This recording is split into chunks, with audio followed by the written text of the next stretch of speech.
Good afternoon, everyone. It's already 2:00, and I believe that we have someone who is going to keep very strict track of time. So we're going to try to be on task. So first of all, I would like to welcome everyone to this session on what it means to build capacity for a mission-oriented innovation ecosystem. And here the key operating word is ecosystem. So we are thinking and we are taking our ecosystem very seriously. So that means that we're relying on tools that come from systems theory and complexity theory. And it is in that context that we think of mission-oriented innovation ecosystems. So this session is, as you can notice, in a different format. This is a fishbowl. We at the Canadian Forum for Social Innovation do fishbowls. And here's the idea behind it. So when you are doing things like consultation with stakeholders, for instance, around a mission, you need to really be open to every perspective. Everybody is contributing evidence and expertise. And so in a very good, I don't know if we have philosophers in the room, but in a good Foucauldian spirit, we are changing the structure of our environment to change the structure of our ideas. So this is the idea. So the way that it works is we have the participants on the round table in the smaller circle, but as you can see, there are empty chairs. And what's really fun in here, actually, you have to know that we are here in a spirit of fostering absolute psychological safety, and we want to have your perspective as part of these discussions. But if you'd like to share your perspective, we're going to have to ask you to come and join the circle, because we're going to be talking amongst each other. That's the whole idea, and by extension with everyone else in the fishbowl. So I'm going to start by asking each one of my amazing panelists to introduce themselves, because they all have so much accomplishment, I never know what to choose. And I'm just going to start with, maybe we can go just logistically. No, we'll finish with Nippon. So Mark, you start. Okay, bon après-midi à tous, à toutes. Good afternoon. Marc Fortin, Vice President of Research Grants and Scholarships at NSERC.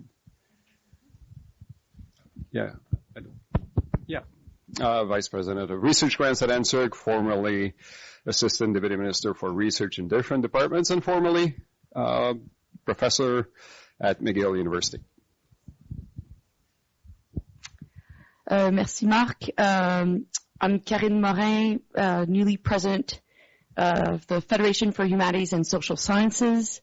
Yesterday, some of you might have heard me when I'm scripted. This afternoon, I'm going to be unscripted. Just to say quickly a little bit about my background. I'm trained as a lawyer. I spent about a decade in the U.S., mostly doing bioethics work within the American Medical Association, so surrounded in a health policy environment. When I came back to Canada, it was at the University of Ottawa's Institute of Science, Society and Policy, so starting to really take, bioethics itself is an interdisciplinary field, but that ISP at U Ottawa was also taking a very interdisciplinary focus. Spent a bit of time with different funding agencies, some of it at Genome Canada.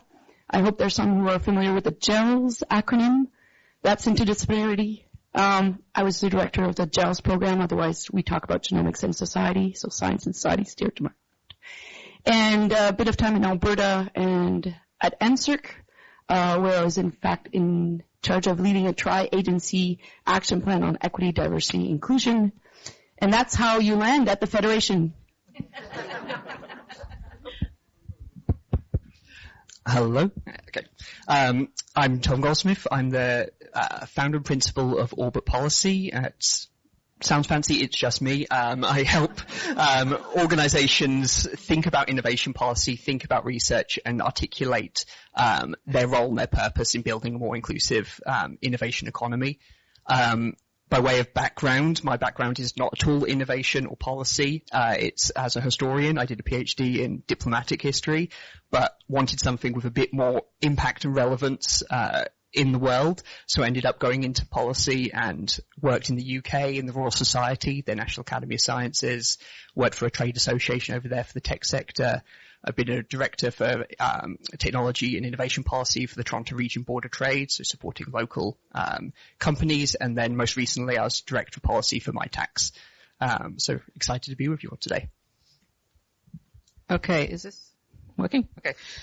So Imogen Coe, professor of chemistry and biology at Toronto Metropolitan University, which used to be called something else. We changed our name to more appropriately align with our values, just to show that universities can do that, by the way, for all those universities that claim that they have a commitment to values and do nothing about it. I'm the founding dean of the Faculty of Science there when they split their Faculty of Engineering and Science and liberated science from the basement, basically, metaphorically. I don't have a background in policy or innovation. I've been described as a scholar activist, and I'm also currently the inaugural NSERC Scholar in Residence, with a speciality and focus on integration of the principles of EDI into research cultures across our research ecosystem. My name is Mike Toy. I'm, for a couple of weeks yet, the executive director of the Canadian Community Economic Development Network, just an outgoing EDE, so I'm going to be free to say whatever I really think now. But the network is a national association of community groups working on simple problems like poverty and socioeconomic exclusion and things like that.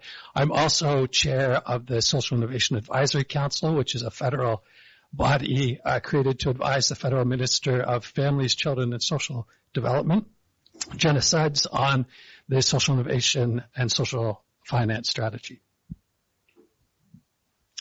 Good afternoon. I'm Nipun Vath, the Assistant Deputy Minister for Science and Research at the Department of Innovation, Science, and Economic Development, which is always a mouthful to say. So my team works with a lot of people in this room. It's nice to see a lot of familiar faces on policy and support for post-secondary research across the country and with our international partners. And I like to call myself also a recovering physicist. So that's in a past life. I was also a researcher. Yeah. And I'm a recovering philosopher. I don't know which of us need more therapy, but I'll see you at the group session.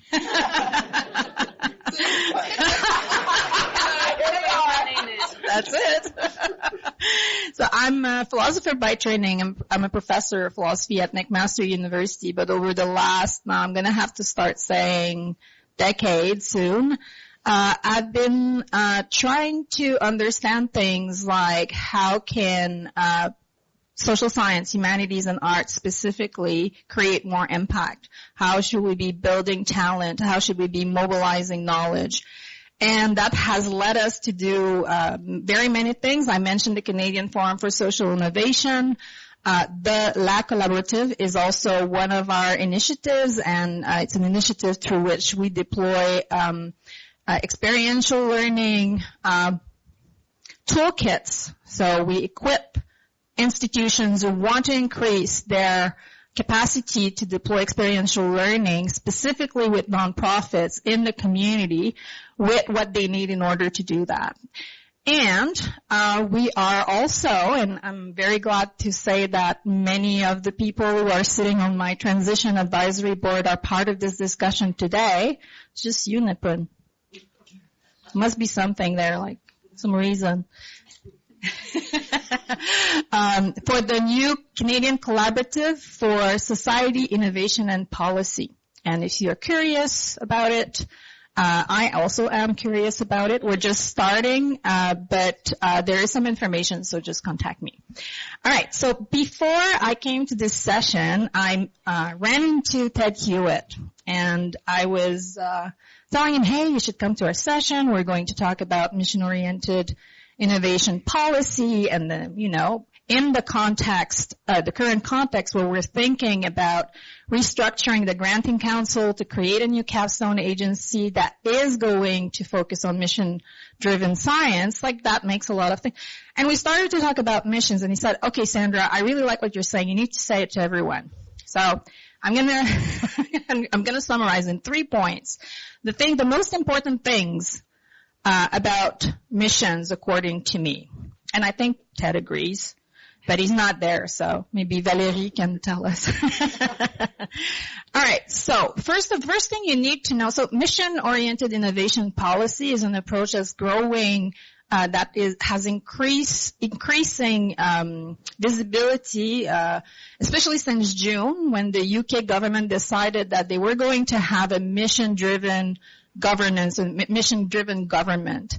But mission-oriented innovation are approaches that have been developed and have been implemented in Europe for a little while. Now, so the first thing I want to say is that when we're talking about mission-oriented innovation policy, we're not talking about one unique approach. We are talking about a family of approaches that can differ in many ways, either in the way that in the way in which problems are defined, or in the way in which the missions are coordinated, or variety of other things. So it's not like we're talking here about any specific approach to mission-oriented policy. We're talking about the principles of mission-oriented policy at a very high level.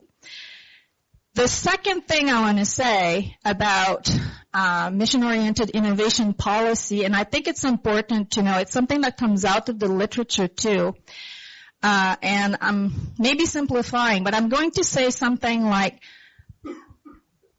the role that is most crucial for government in mission-oriented innovation policy is not necessarily at the definition stage, but it really is at the coordination stage. So in trying to support the effort.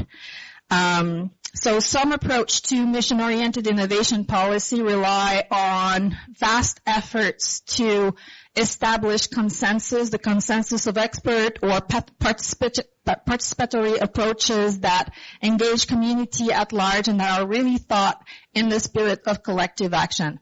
Yes, it's complicated, but that's what science needs to be if we're going to have trust in science as a country. And again, so this is more my opinion, but I think this is something that is often the place where mission-oriented innovation policy fails.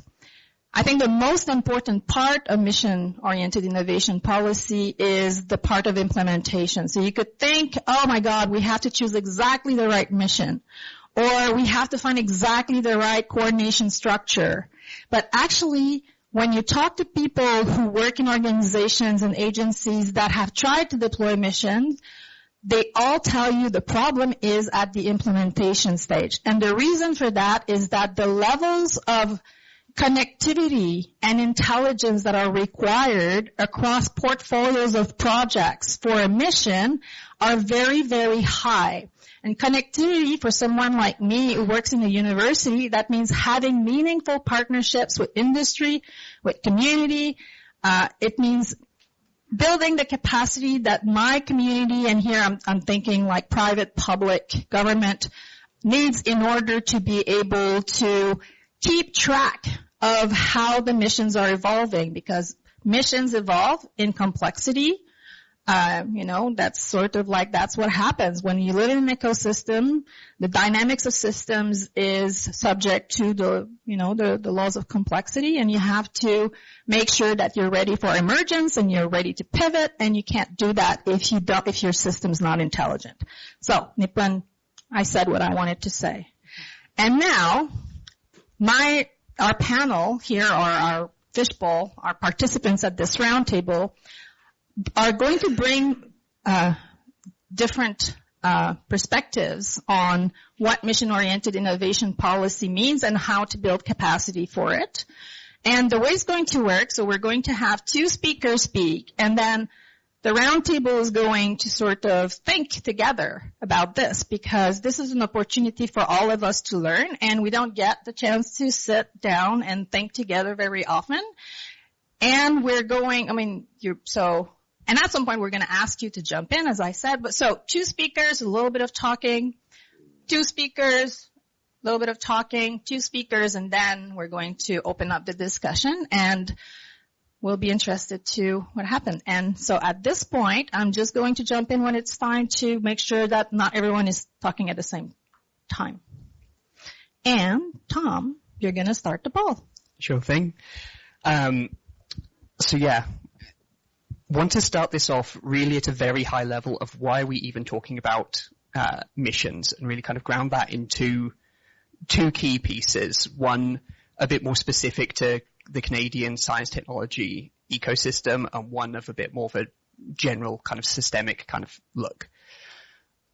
The first point I want to start off is really that the current model for science and innovation hasn't yielded felt societal and economic benefits in Canada.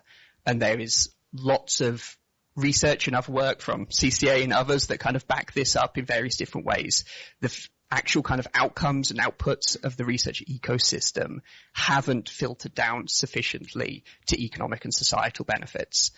And that is not because the quality of the research or the kind of academic output isn't sufficient.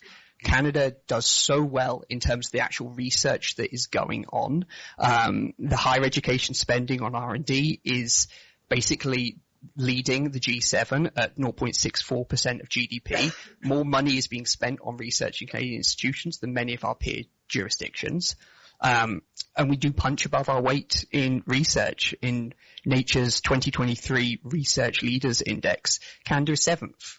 We are 0.5% of the global population, and we're 1.5% of global GDP. The actual quality of research is there.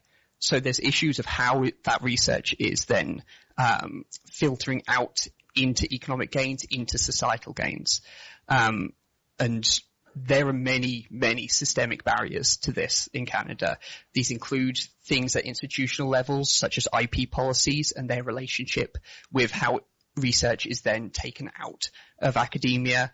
There's regulatory barriers, and Canada's struggling with a system which is highly decentralized, and how appropriate and capable the regulatory environment is to take leading research and put that to societal good or economic benefit. There's issues there. And there's broader lack of absorptive capacity in Canadian industry. You can touch on competition policy or other kind of issues. You can touch on just how broad and thinly populated Canada is relative to most other countries. The critical mass there to take ideas and deploy it at scale is often missing. And those are big challenges. And the second point of like, why are we talking about missions really then ratchets up the challenges, because we are in the age of the polycrisis, which the historian Adam Tooze has kind of popularized the phrase. There are so many interlinking, complex, existential challenges that are facing people, existentially on a planetary level, obviously, but existentially for individuals and how they live their day-to-day lives. And that's a big problem, and you're seeing that flow out into polarization, authoritarianism, other kind of issues that really kind of flow out of that. And what we're increasingly seeing across policy domains is that like hands-off, market-oriented approaches are insufficient to tackle these problems. These are too complex. These are too challenging for markets to surface the right ideas. And you really can't rely on the marketplace of ideas to take the brilliant research that is there in academia and in the research system and take that and deploy it in the speed and the intensity that is needed to tackle some of these challenges. So I think for me that gets to where mission-oriented innovation and mission-driven research comes in terms of we need greater directionality and connectedness to actually begin to tackle some of these challenges, and that flows through from research into tackling deployment barriers. And missions can't just be siloed. We're doing mission research towards this mission without thinking about the connectedness that then comes with how we're tackling the regulatory barriers, how we're tackling the problems with end deployment, with end users, how are you kind of linking that up all the way through. And missions can be a tool if deployed right, and to Sandra's point, implementation is key there. But just want to kind of like end this really like on a quote from Mariana Mazzucato, who's obviously done so much kind of work on this, and this is a topic. But her kind of argument is that growth isn't just a rate, it's a direction. And really, if you want to see a Canada where innovation is used to create an inclusive and sustainable economy and society, then you need to choose to build that intentionally. It's not going to happen just on its own. We've seen where that's left us. So you need to bring intentionality into that, and that's where potentially, maybe, missions can play a role. Thanks. Thanks, Tom. Well, thank you. Thank you, Tom. Thank you all for being here. Standing room only. That's interesting. So I'm going to try something. I will try to read a definition, but it's not a definitive definition. It is a definition for discussion that may catalyze reactions, may catalyze conversation. So to address emergent societal challenges, we need to use a systemic approach towards achieving defined goals that require the engagement of stakeholders from all sectors to address a complex challenge. So I'm relating that definition to mission-driven innovation. A systemic approach, achieving defined goals, engagement of stakeholders, all sectors, complex challenge. Happy to discuss, to have a discussion about that conversation. But I'm saying this is related to mission-driven innovation, which I will contrast to mission-oriented research. Budget 24 talked about mission-oriented research, talked about capstone. Mission-oriented research, to me, does not equate necessarily mission-oriented innovation. The word research does not appear in the definition that I just read. And again, happy to discuss it and have a conversation about it. But the fact that we're putting so much emphasis and so much interest today, clearly, about mission-driven innovation indicates what? Is it an indication that there's a policy failure, a program failure somewhere? You indicated, Tom, we're not doing well in terms of translating knowledge into economic benefits or societal benefits. If we just look at the current structure of the research that we're funding, we're putting about $4 billion in the granting councils, roughly. Don't quote me on the figures, but something like that. And the granting councils, the granting agencies, provide funding for for the most part.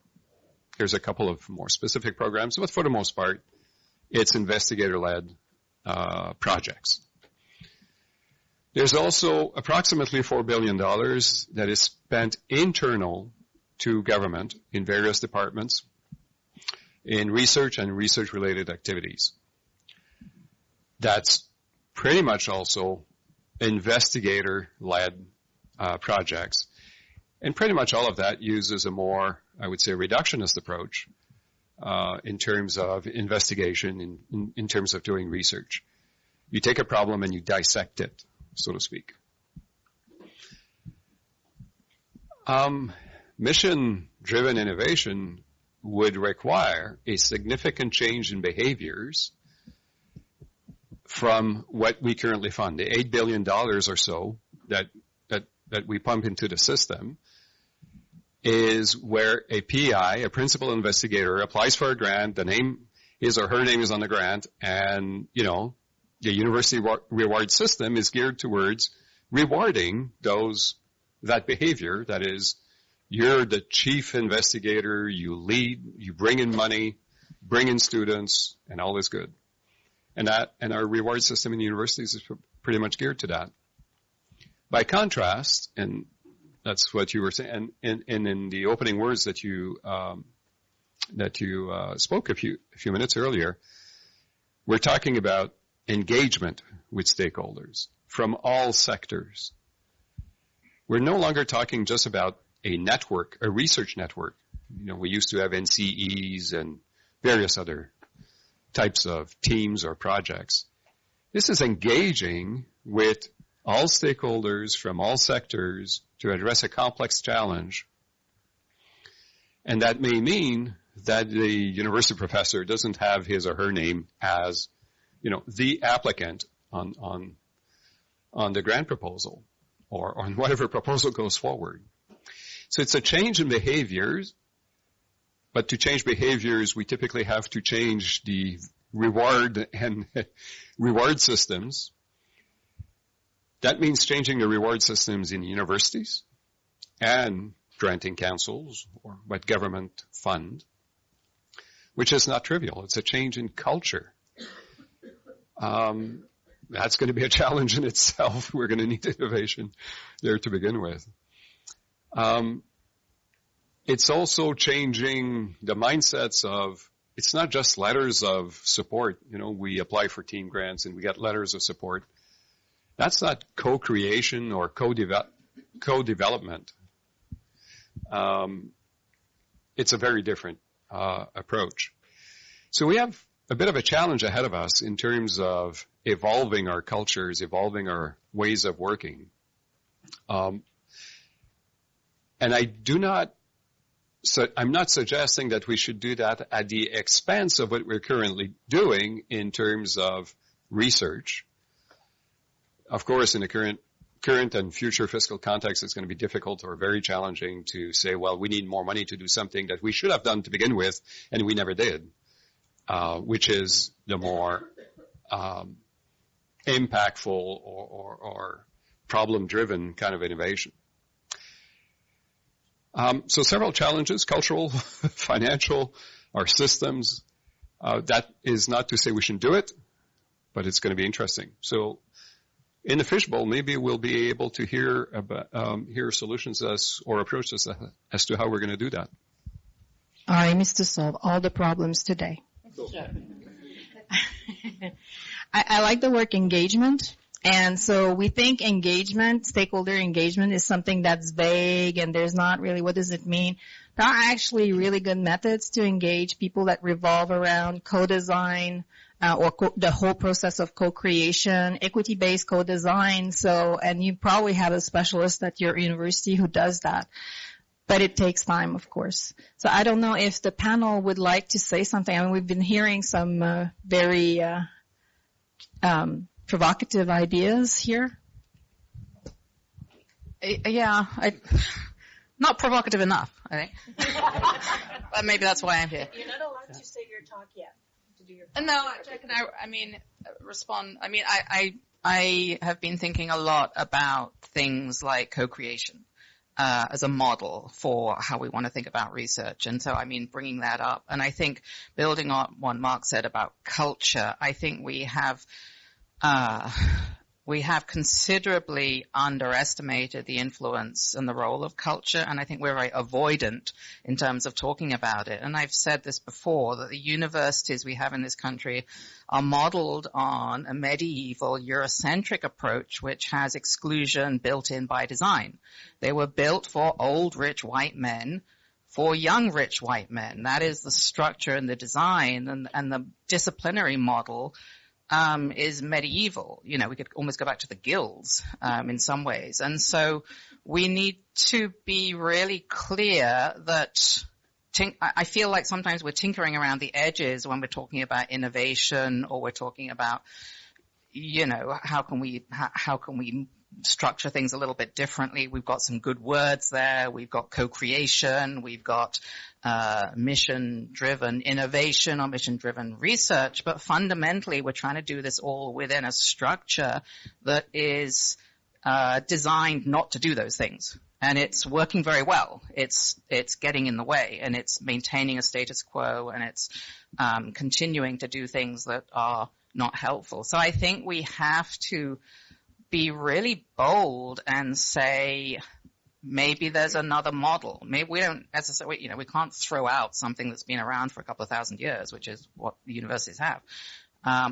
But maybe we need to step outside and look at other models which involve community based and led co-creation across sectors and across disciplines, which don't fall easily and comfortably into academic or along academic lines. And how do we go about supporting and funding those if the mission-driven innovation is to create a healthier Canadian society from the most vulnerable of our communities, who are the last and the most hesitant to get the vaccines? Well, that is about implementation. That is about working with social scientists and working with experts and community leaders. And that, I think, is a really hard thing for the universities to deal with. And they don't want to deal with that because that threatens structures of power. I think you're saying change of culture is needed.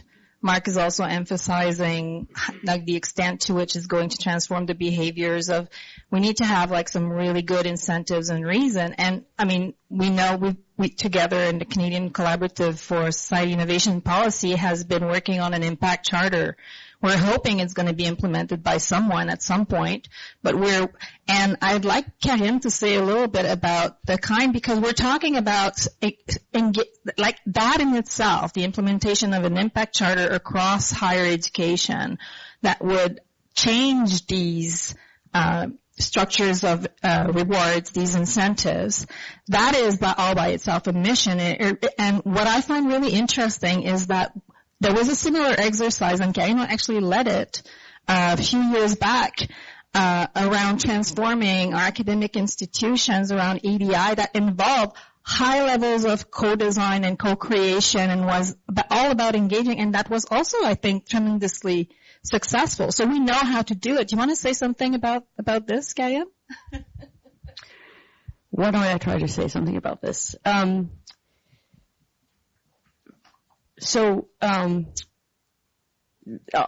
example that, Sandra, you're pointing to is a program called Dimensions, which was to support institutions, post-secondary institutions, universities, and colleges across all disciplines to advance their EDI work.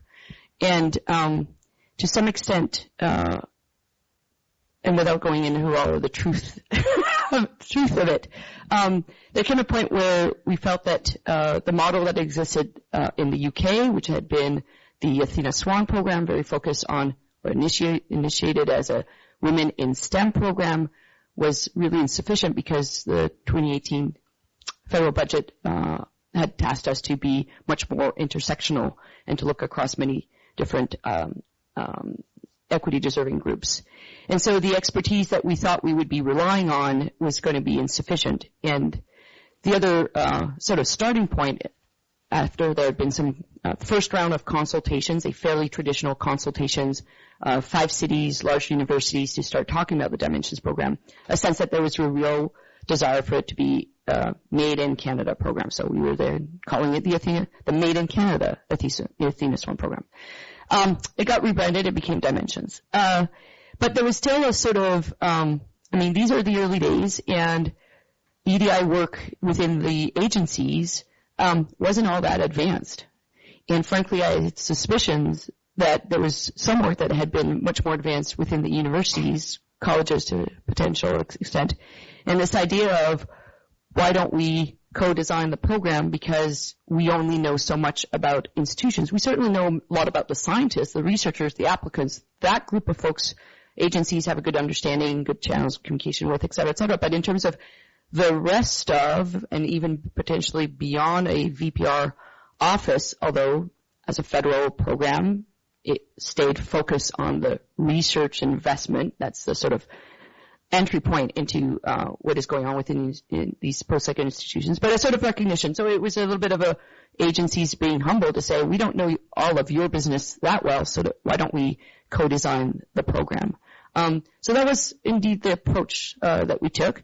And what was also interesting is as we developed a cohort to work with, 17 institutions were selected, we didn't go for the sort of the most excellent at EDI. We sort of had a variety of criteria where we said, actually, we'd like to have some that are less advanced, midpoint advanced, and perhaps some that are more advanced. And one thing that came out also very strongly about this co-development process is that those cohort institutions, 17 of them, made it clear that EDI work was not competitive work, it was collaborative work. Now, in a context of activities through granting agencies where things are indeed ultimately a little competitive in terms of getting or not getting, that was a bit of a different mindset, I think, to the program.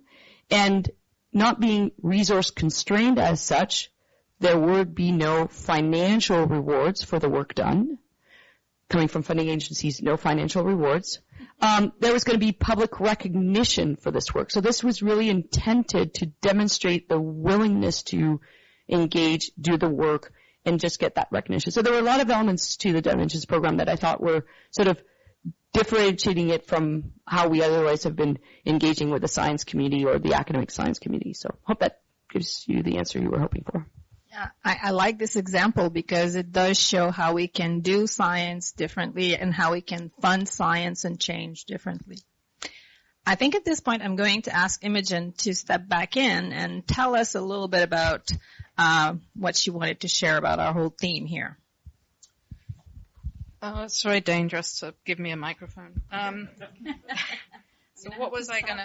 So in thinking about this, so this is very interesting. I haven't done this kind of setup before, so but I was really thrilled when Sandra asked me to participate because as a scientist, and I think we're the only academics on the inside of universities here in this room right now.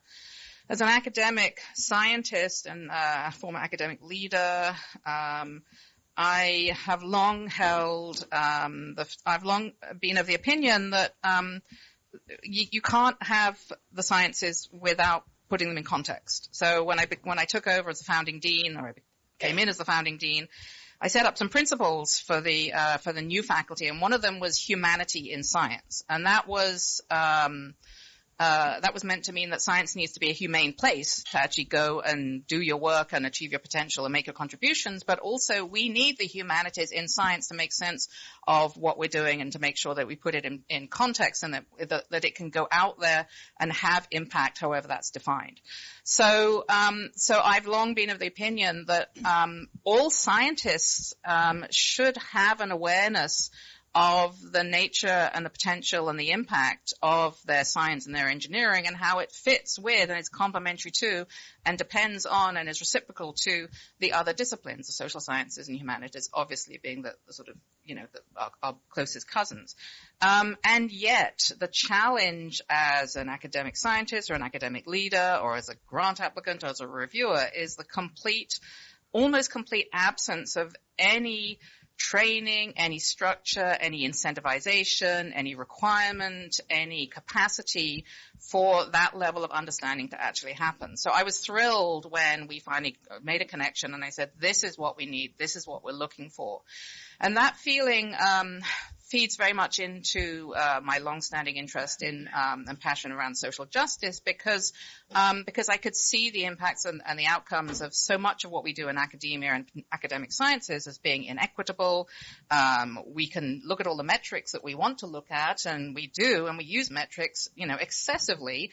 And yet we know from research and scholarship that those metrics are all skewed. So why are we not paying attention to the skewed nature of these things that we're continually using to evaluate? There's a sort of tautology, there's an oxymoron in there, which is we're delusional. And so we can do better. And so compounded with that over the last perhaps 3 years where I've sat on pretty much every review panel for every granting agency in Canada, including for ICED and including for CIHR and including for NSERC, I have seen applicants be asked, and the individual investigator or the big, massive multi-institutional applications be asked at the end of their applications about, what is the impact?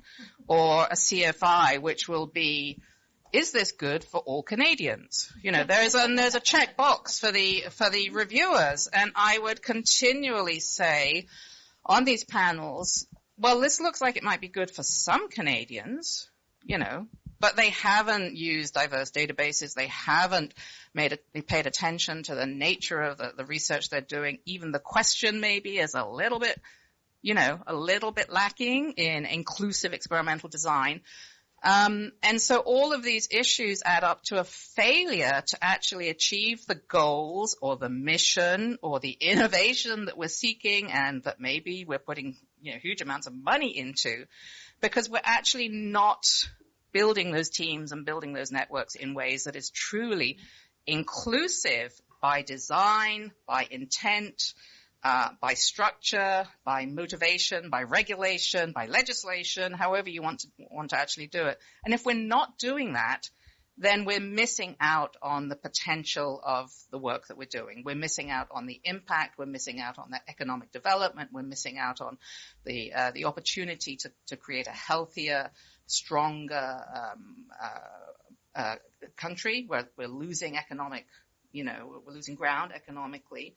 And that's been a consistent and significant frustration for me, because there seems to be this sort of lack of understanding. And I'm very frustrated with my colleagues in the academy because we don't have structures that actually say, well, go spend two years as a biochemist in the Department of Philosophy and then actually figure out, how those very similar ways of thinking actually can be synergistic.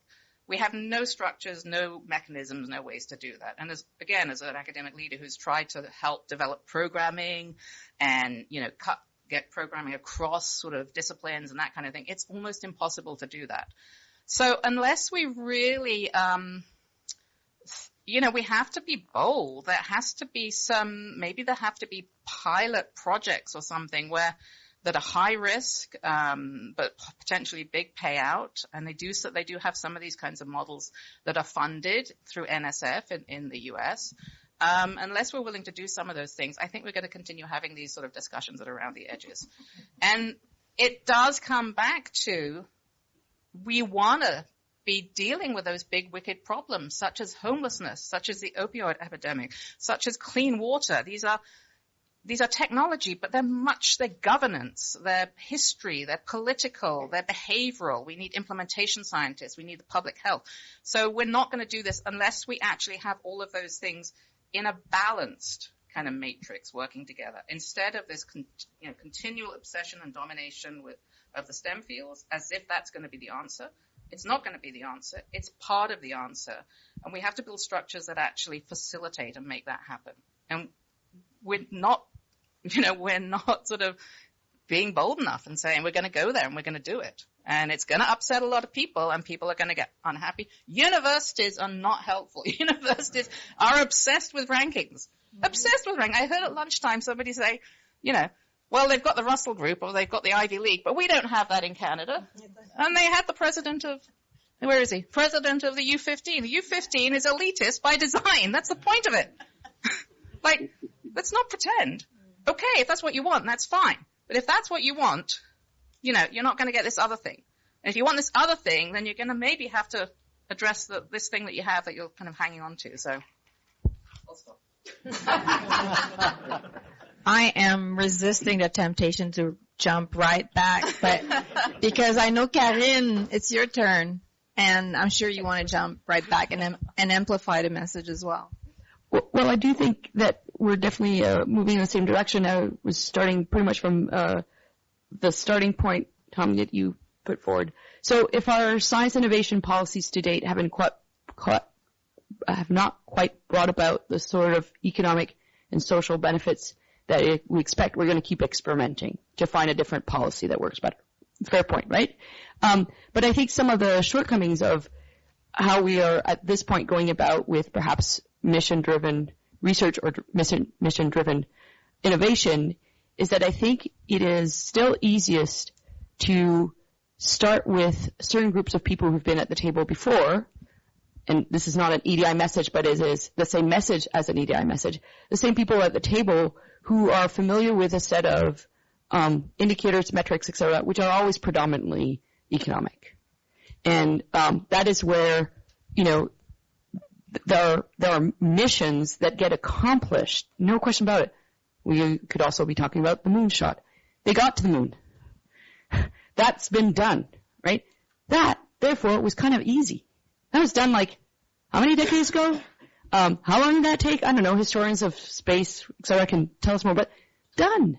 And I'm like, housing? Yeah. Worse. Okay, so where are the values? Well, if we're going to start talking about values, what's the starting point? It is definitely humanities and social sciences, right? At the Federation, we like to talk about humanities and social sciences being about people, cultures, institutions, social relations. We were talking about ingredients in global competitiveness. I'm like, I've got some ingredients for you folks. So I think it is really critical that when we define the missions, whether in the context of research or broadly our innovation aspirations, we have to start with a lot more of a focus on what is valued, what are people to benefit from, and have these very broad inclusive lens rather than the exclusive lens. So I think we really have to start, as we were just saying, when we end with impact, we've got the wrong endpoint, and that endpoint has got to be the starting point, and the people at the endpoint have got to be at the starting point of defining these missions that Canadians are going to value and broadly support and give the credibility, trust to the science community. Because if we otherwise bring it more top down, I can say, in this audience, I'm going to say, quantum? I'm like, what is quantum? Like, I'm having a really hard time here. Although I've been at this conference for many years. If we talk artificial intelligence, I have an easier time. Like, if we need to invest in that interface of machine and humans, and we've been talking about it in bioethics for a long time, and I'm like, wow, that involves a lot of people. I think we can see where we can bring a lot more of a popular support is not even as strong, like real desire for the science, research, innovation endeavor if folks understand that they are the priority of it. They're the reason for it. They're the motivation for it. So I really think that we have to flip completely on its head how we initiate these in context of policy development, how we initiate the questions. Thanks, Kagan. I really like the contrast that you brought in between the moonshot, like actually sending a rocket to the moon, and tackling homelessness. And it's a very good example because it shows that there are two types of missions. There are the missions that deal with complicated problems. It's complicated to send.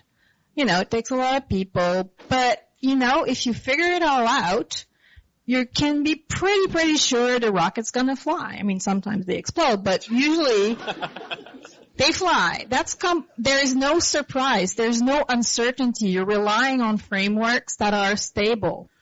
Now, homelessness, what's the difference? It's not just complicated. It is complex. And complexity comes with high levels of uncertainty, which means that you have to deal with that emergence. And, societies are complex in that sense because we're humans, so we work on the basis of judgments that we form that have a normative dimension, so the value.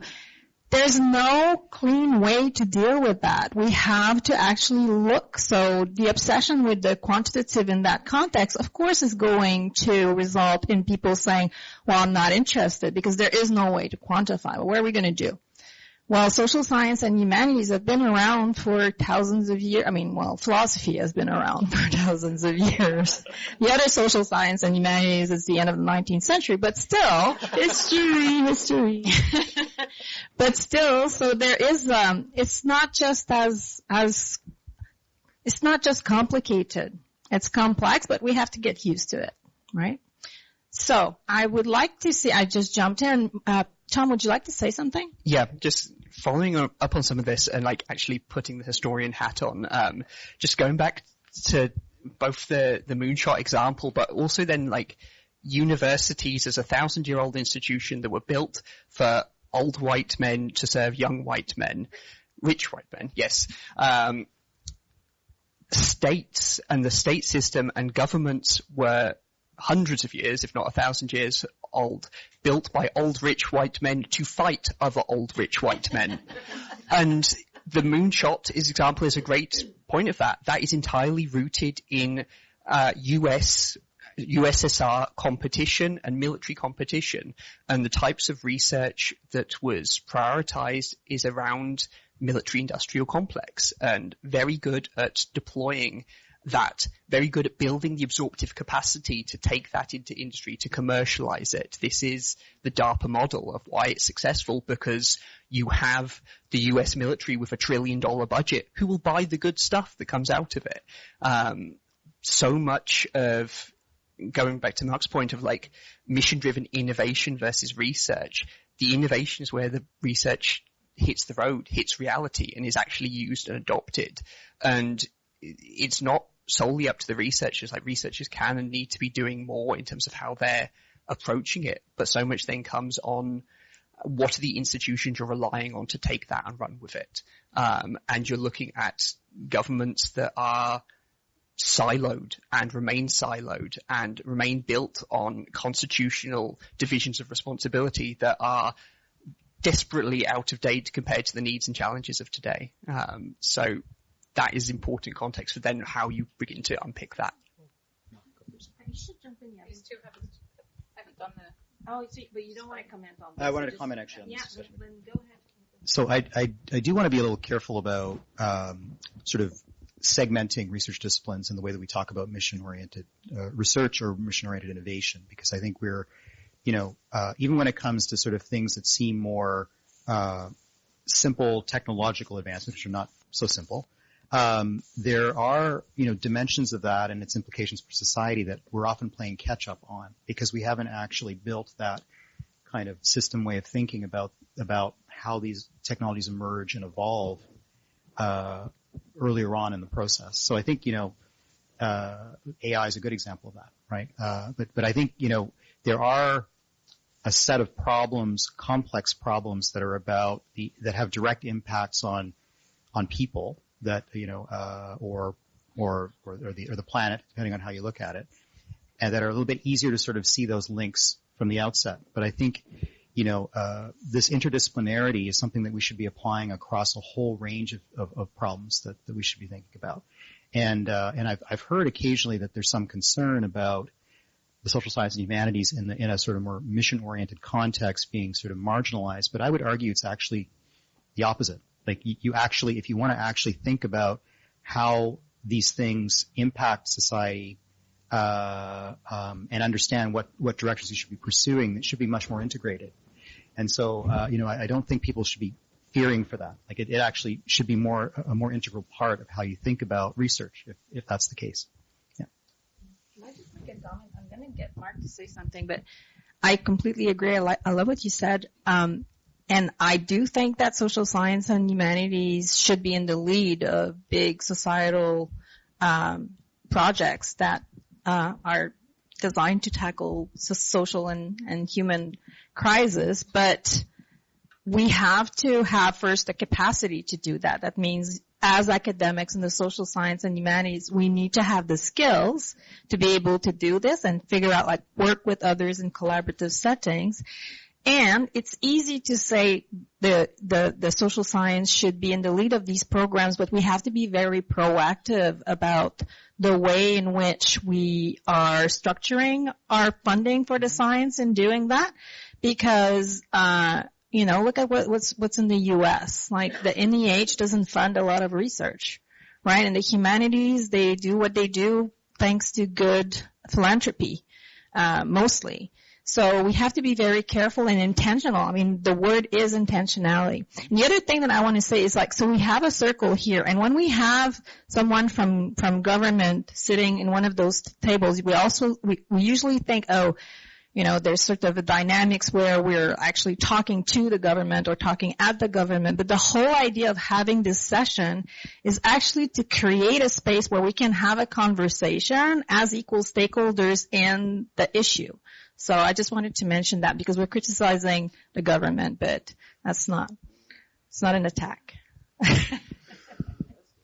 Well, I heard more of that. I think we're criticizing all of us. It's not about pointing the finger. It's about saying there's a cultural change. There's a different way of doing things. And collectively, we have to find our way. Both social sciences being involved and perhaps being in the lead, which from the STEM disciplines we're not used to, or vice versa. I mean, I remember the GELS stuff in Genome Canada. I applied for Genome Canada when I was young. And what did we do? We put the GELS thing as, kind of an afterthought almost. Well, we need a GELS thing. And, is there any philosopher that we can grab that? An ethicist or something. But in a sense, I don't know how many of you were in the lunchtime talk that Chad Gatfield was hosting. And at some point, the topic of the relevance or the perceived relevance of universities was raised. And in challenging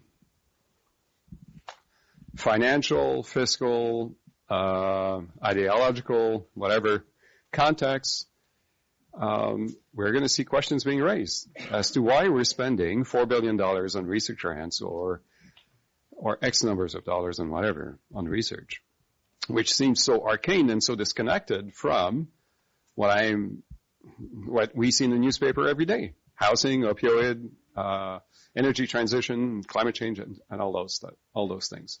And those topics are on the tables of decision makers, ministers. These are the topics that they're confronted with as they open the newspapers every morning. But maybe there's an opportunity. Yes, we're siloed in universities. Yes, we're siloed in federal departments.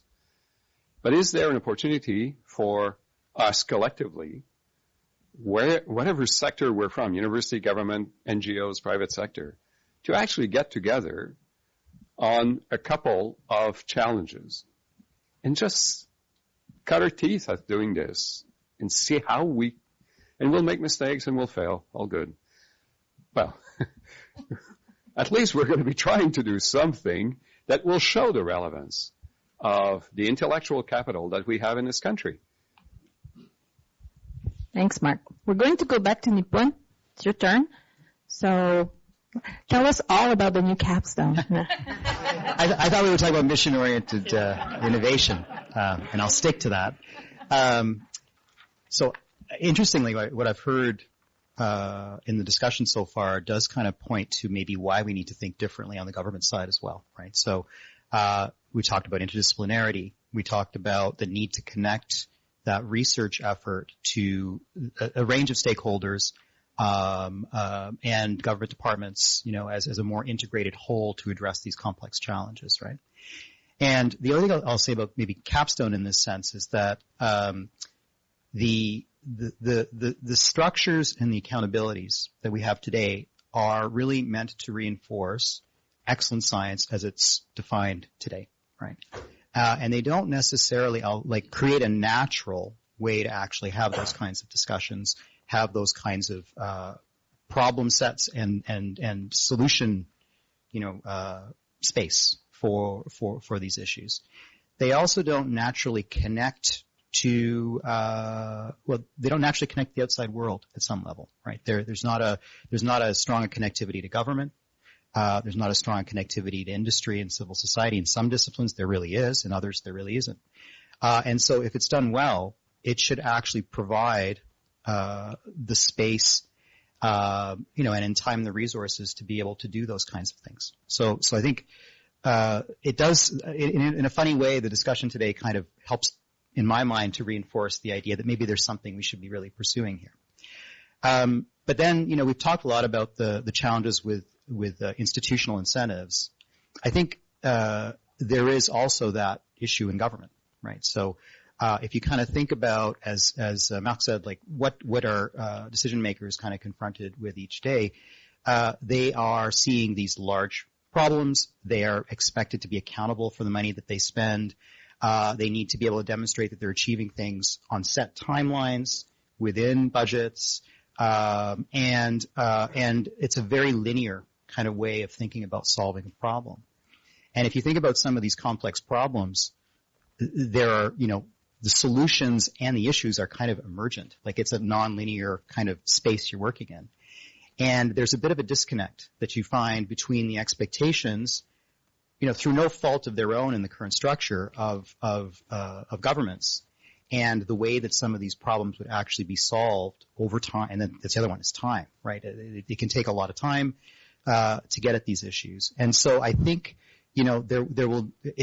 it's not going to happen overnight, but there needs to be a way to bridge that divide in terms of language, in terms of understanding of the expectations on both sides, so you can actually, land in solution spaces that actually work for society, but also kind of understand the imperatives of each player. Now, that does require a bit of an acceptance on the part of government that the way this is going to play out is going to need to be different, as it does in the institutions, in the academic institutions. So I think that's going to be, it's not going to happen overnight again, but I think, as Malk said, maybe trying a few of these spaces and creating a bit of that buffer to be able to work through them, I think will be really important to being able to demonstrate that you're actually having impact, right? The other thing I just want to come back to though is that, and I think you said this, is that, I don't think we want to discount the value of investigator-led research, right? I think that is, you can dispute whether it's done as well as it could be from a values perspective or from an outcomes measurement perspective. But I think none of this is to sort of obviate the need to make sure that aspect of the research ecosystem, which is the kind of the foundation of it all, is supported and evolving in the way that we'd like to see it evolve. So, yeah. Thanks, Nicolas. And Mike, I gave you the last word because you're not happy about that, eh? Because I think you bring a perspective that is immensely valuable in that space. The perspective of someone who works on the social issues and has been working with communities on social issues. So I'm excited to hear you. It's better to keep expectations low. That's the way going in here. And when we talked about this panel, me going last, I knew it was going to be a challenge to find something to add to the remarks that have been done so far. And I think I'm going to affirm some of the points, but perhaps bring a different perspective. To also, if we agree that the benefits to communities, social and economic benefits of the research have been inadequate, my perspective, as I think Karen said earlier, is that it needs to start and end in communities, right? That engagement, those individuals have to be part of not only the engagement, but I would say go further, like to the accountability, the ownership. And in fact, in an era, I think at lunch we heard about the anti-elite moment that we're in, right? And the concern for uncertainty. I think the antidote to some of the complex, emergent nature of the work we do is the trust that needs to be built between researchers, communities, all of the stakeholders. And so I think starting with communities, starting with those relationships, can help ensure the relevance of what's done, how it's done, but also it forms the basis for the emergent learning, right? It's okay to fail as long as we're learning. And that learning that needs to happen at all levels, I think will contribute to better results and processes. And in fact, the point I wanted to make is that mission-driven innovation can't be just a domain of experts. It has to be practitioners and community members who are also at the table. And in fact, I think what we'll find as we engage community members more fully is that there's lots of innovations out there already, actually. And it's not so much the issue of creating new innovations to solve problems, but how do we understand, document, and then look to scale and adapt innovations that community members are leading all the time.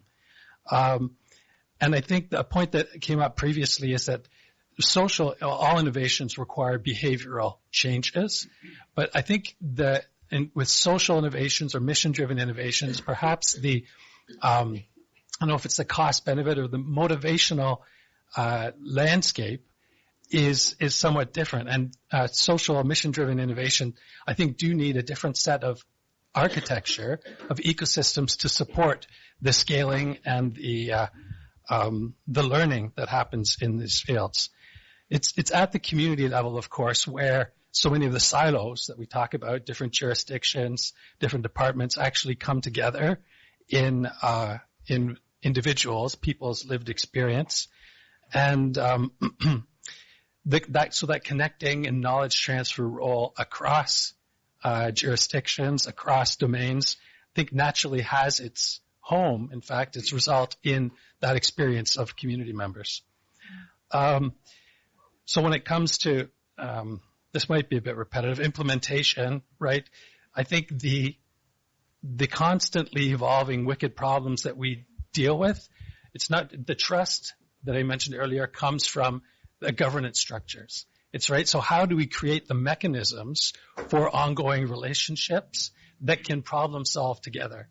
And that's what I find, that what community members bring to these problems in terms of assets, knowledge, especially the cultural knowledge that is often at the margins, and indigenous knowledge, I think has so much to offer to the kinds of solutions that we can create, and is really a critical benefit to a mission-driven approach.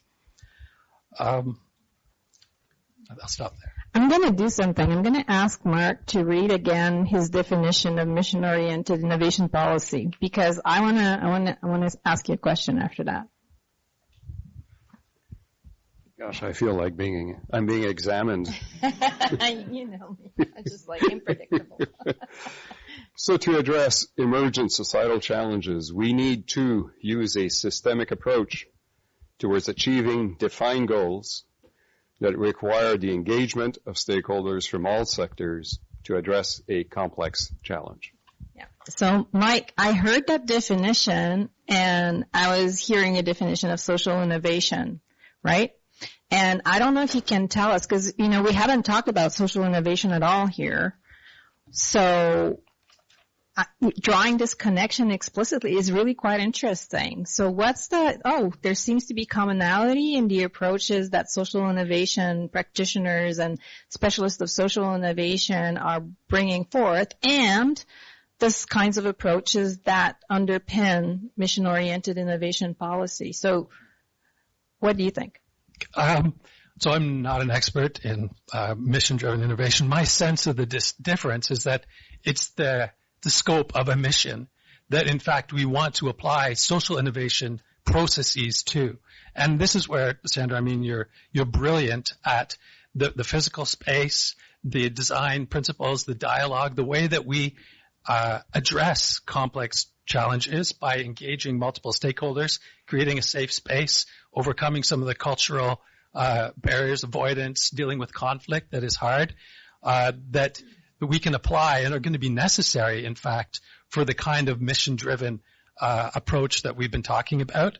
So I think they're inherently connected, and perhaps a mission-driven lens is simply a more focused application of social innovation techniques. Yeah. Okay, so we still have some time. Bipin is still sort of like watching us, but we have time, and I would love to open up the discussion. So please, you have to come and join the circle. We're not looking at hands. Come and join the circle. If more than 2 people want to join the circle, just ask somebody to leave the circle. It's fine. I'll leave my place. I'm fine with that.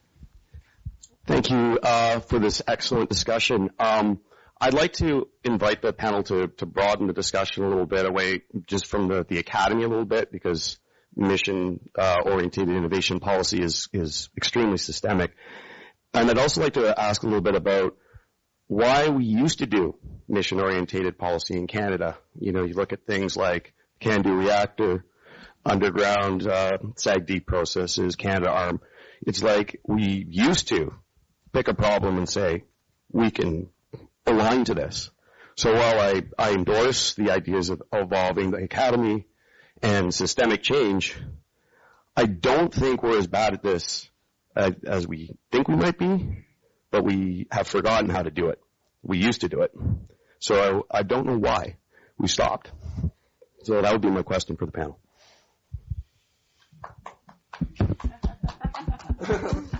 Oh, wow. Appreciate that. So that's actually a question that I have asked quite a lot, but and when I've seen some of the initiatives that have been raised, I've thought to myself, isn't that something that NRC does?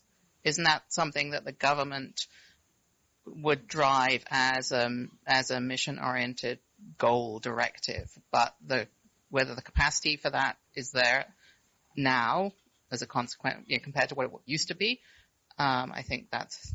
So are you saying leadership? Could be.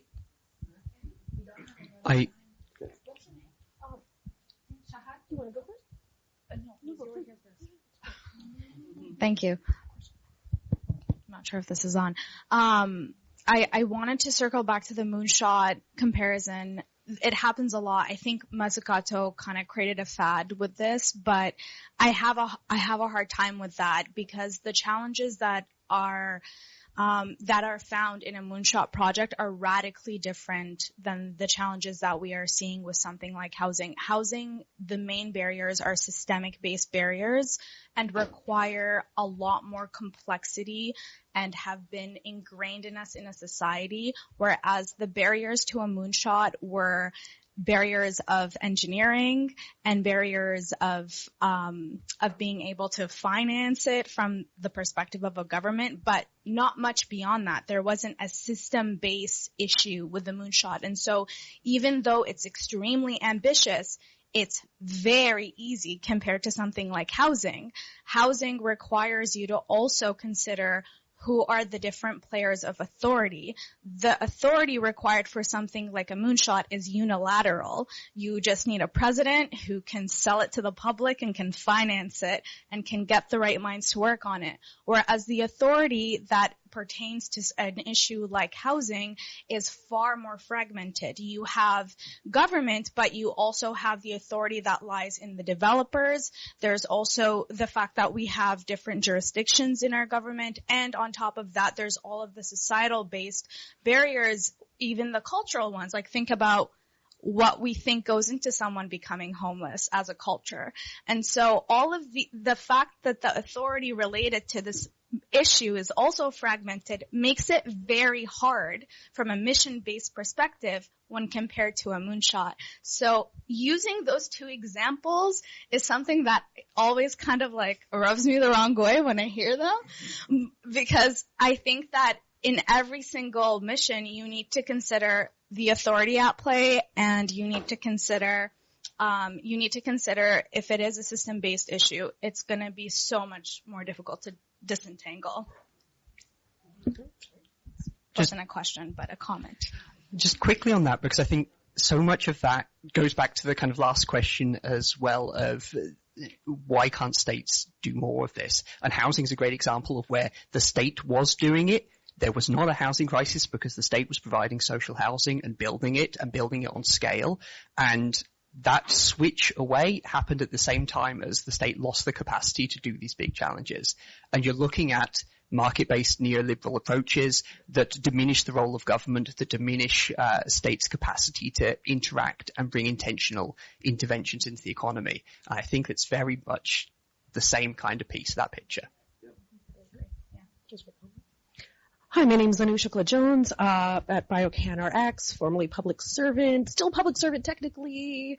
There's two things that I wanted to bring up. So the first one was, as you were all speaking, it reminded me of an economic law called Goodhart's Law, which states that when a measure becomes a target, it ceases to become a good measure. So my question for you is, what are we measuring? Are we measuring the right things? And if we're talking about missions, and we're talking about such complex missions, are there indicators that we already have, such as the quality of life framework at Statistics Canada? Is there something that is universal that we can look at to say, even if we have, I hesitate to say pilot projects, because this is the land of pilot projects, but if we do have several pilot projects, should they have different indicators? Or do we need to coalesce them around something that means something to society?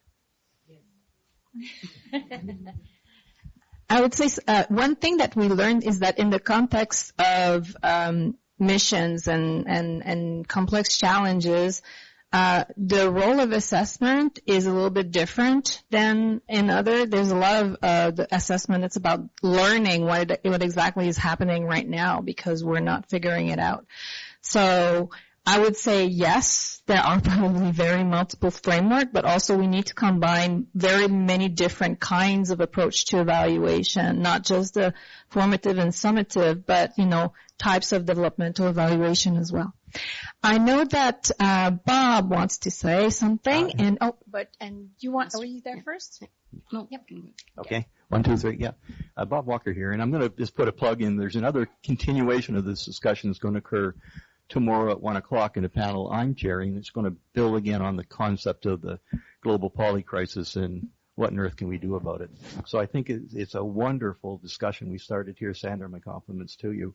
I want to just begin with a bit of a call out. Please change your vocabulary. You're only a part of the research community. You're not all at the table. You represent about 35% of Canada's research community, which is frankly not big enough.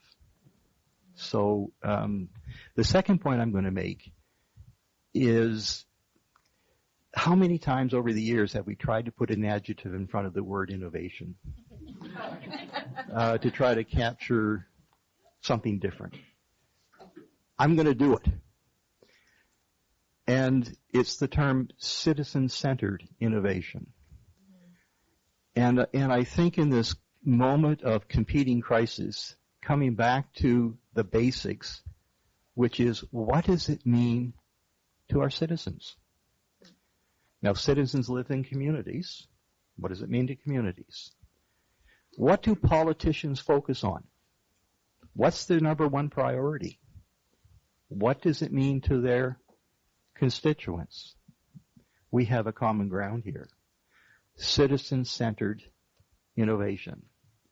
Now, when doing so, we also have to think about what is the translation function from a bright idea to an innovation that matters to our citizens.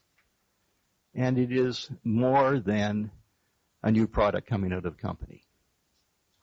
It is many dimensions. It is about government policy. It is about regulation. It's new funding mechanisms, right? It is about critical infrastructure, right? And it is about products and services. It's all of the above. But somehow it's finding that common ground where we can identify what are the big ideas at scale and pace to address this complexity of issues facing the world to make a difference that actually improves the collective quality of life of our citizens. And our sense, if this is a group of us are thinking about this is the heart of changing the relevance equation, right? We're relevant when our citizens say, that work has actually mattered on my life. You've made a difference for me. And that difference may take, in some cases, 10 years to realize, but there's other ones, frankly, a week Tuesday, we need an answer. We need to be working in all those time dimensions that matter. So that's my comment, and look forward to seeing a few of you tomorrow at 1 o'clock. Okay. So, thank you very much, because my question is somewhat related to his question. And I'm Nasreen, a postdoc scholar at McGill.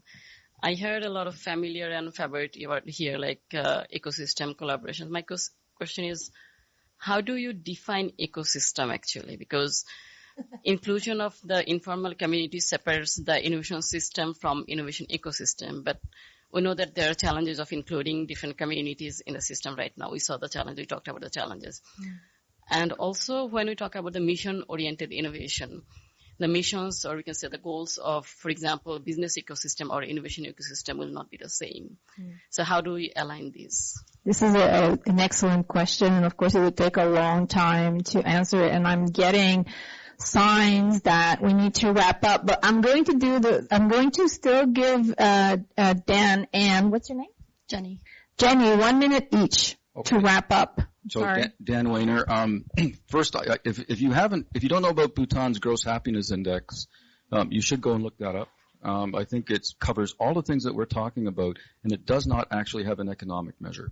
I want to just have a quick comment on the idea of independent, investigator-led versus mission, in part because I worry that we think it's somehow orthogonal, but they're not. No. in fact, I could define exploration as a mission, and allow somebody to decide how we're going to balance our investments in exploration as a mission versus problem solving. And then we have to split problem solving into complex problems and complicated problems, because building Can-Do was a complicated mission. Building Maple turned out to be too complicated, and so I think it's really important for us to think about how we balance. I mean, when I was a VP at NRC, I'd have people come to my office all the time and say, "I need more money for something," and my trap was always, "Is this the most important thing that you want to do?" If the answer is yes, and I say, "Well, you've got resources, just stop doing something else. Do what is most important." And if the answer is no, then I would say, well, then why should I fund you to do something that you're not really committed to?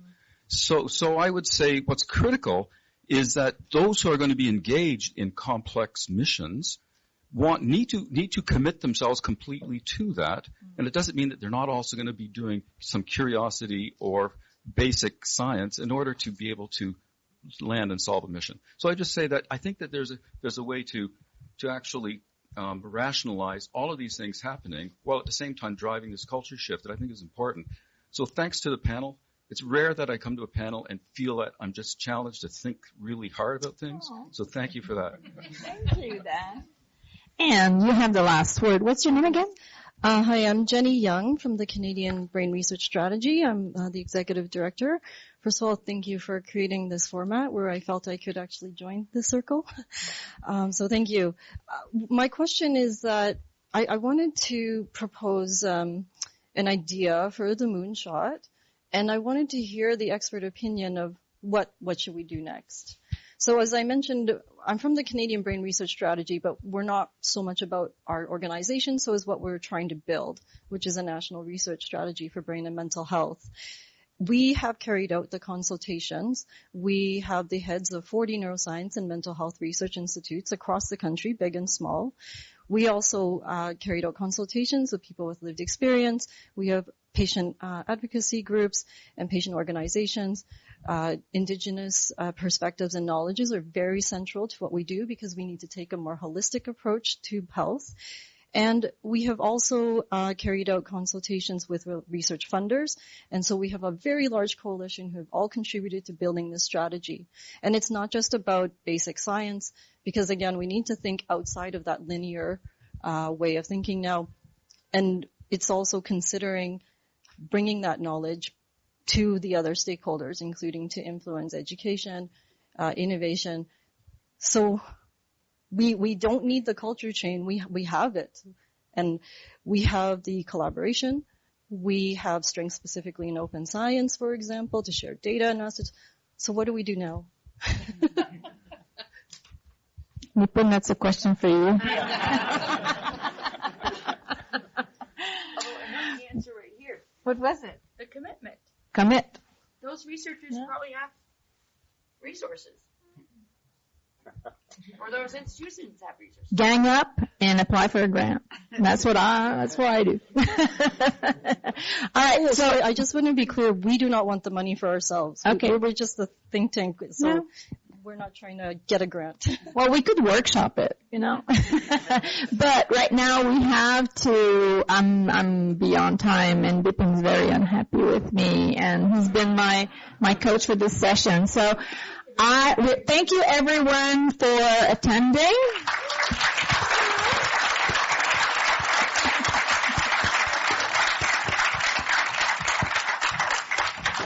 If you are interested in picking up the discussion, we will definitely be continuing. We're working also on all sorts of things, but 2nd to 4th of June 2025 in Halifax is going to be the 3rd edition of the Canadian Forum for Social Innovation. Just Google us, or come to our booth, actually, and we'll give you the details.